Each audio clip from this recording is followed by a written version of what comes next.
យប់នេះខ្យល់ត្រជាក់បាំងបេះដូងខ្ញុំឲ្យឈឺផ្លូវដែលធ្លាប់ដើរជាមួយអូនឥឡូវស្ងាត់ជាងមុន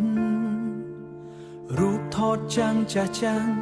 នៅតែដាក់លើតដែរតែមកចាំងស្នេហ៍ក្នុងរូបនោះបាត់ទៅហើយមិនត្រឡប់ខ្ញុំសួរខ្លួនឯងរាល់ថ្ងៃថាហេតុអ្វីស្នេហ៍យើងប្រែពាក្យថាស្រឡាញ់រហូត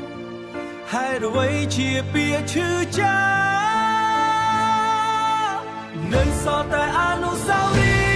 យ៍នៅក្នុងបេះដូងដែលខូចខាតអូនទៅហើយទុកខ្ញុំឲ្យយំឯងជាមួយស្នាមចាស់មិនអាចលុបបា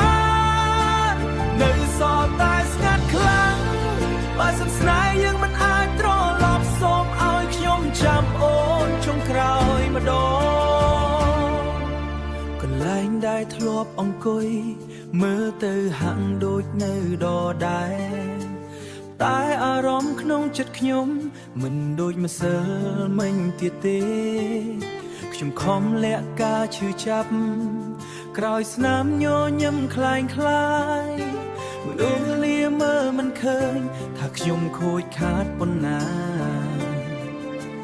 ពេលវេលាមិនអាចជួយលុបអូនពីចិត្តខ្ញុំតួខ្ញុំខំភ្លេចប៉ុណ្ណាក៏នៅតែនឹកក្រុមវិនាទី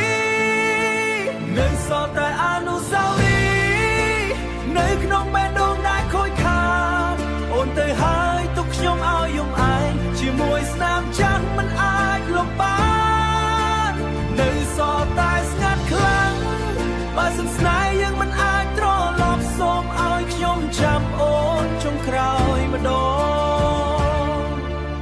បើថ្ងៃណាអូនបានឮបទចម្រៀងដែលខ្ញុំសរសេរសូមដឹងថាគ្រប់ពាក្យទាំងអស់គឺជាទឹកភ្នែកដែលខ្ញុំលាក់នៅសល់តែអនុស្សាវរីយ៍នៅមនុស្សម្នាក់ដែលនៅរងចាំចិត្តខ្ញុំនៅតែហៅឈ្មោះអូននៅសល់តែស្នេហ៍ចាស់ដែលមិនអាចបំភ្លេចបានបើជាតិនេះយើងមិនអាចសូមឲ្យជាតិក្រោយអូនកុំចាកចេញ